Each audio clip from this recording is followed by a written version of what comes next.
అయితే ప్రాబ్లం ఏంటంటే అసలు నేను ఈ మధ్యకాలంలో థియేటర్లు చూస్తున్నా కదా, అసలు రావట్లేదు జనాలు అస్సలు. నేను ఇంచుమించుగా ఈ మధ్య షూటింగ్లని అదని ఇదని బాగా ఆంధ్రప్రదేశ్ తెలంగాణలో ఎక్కువ తిరగలేదు, కానీ ఎక్కువ ఆంధ్రప్రదేశ్లో బాగా తిరిగాను. అసలు రావట్లేదు, ఎందుకు అర్థం కాదు. అది ఎవరైనా సరే ఏ స్టార్ అయినా రావట్లేదు. షోలు పడట్లేదు, మీకు తెలుసా? షోలు పడట్లేదు. సెకండ్ షోలు అయితే మ్యాక్సిమం తీసేశారు, క్యాన్సిల్, ఏం లేవు. ఫస్ట్ షోలు పర్వాలేదు వేస్తున్నారు. అసలు దారుణంగా ఉంది సినిమాల పరిస్థితి.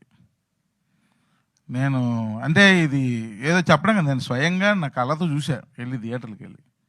అంత దారుణంగా ఉంది సినిమా పరిస్థితి.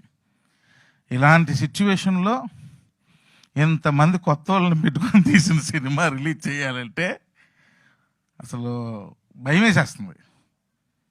స్టార్స్కే రావట్లేదు, ఇంక మనకెవరు వస్తారని చాలా భయం వేస్తుంది నిజంగానే. 18th సినిమా డేట్ అనౌన్స్ చేసిన మాట వాస్తవం. ఆ రోజు ఫస్ట్ మేమే అనౌన్స్ చేసాం, కానీ దాన్ని మళ్ళీ 25th మార్చామంటే భయం, ఇదే భయం. క్రికెట్ మ్యాచ్లు బాగా చూస్తున్నారు, సాయంత్రం అయితే ఎక్కువ క్రికెట్ మ్యాచ్లు చూస్తున్నారు బాగా.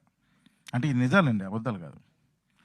సో అందువల్ల థియేటర్కి అంటే ఒక్క క్రికెట్ మ్యాచ్ అని చెప్పను, కానీ మరి ఎందుకు థియేటర్స్కి రావట్లేదు జనాలు? మరి మనం వాళ్ళని అట్రాక్ట్ చేయలేకపోతున్నామా ఆడియన్స్ని? ఏంటో అర్థం కావట్లేదు. ఈ లాజిక్ ఏంటో అర్థం కావట్లేదు, రీజన్ ఏంటో అర్థం కావట్లేదు.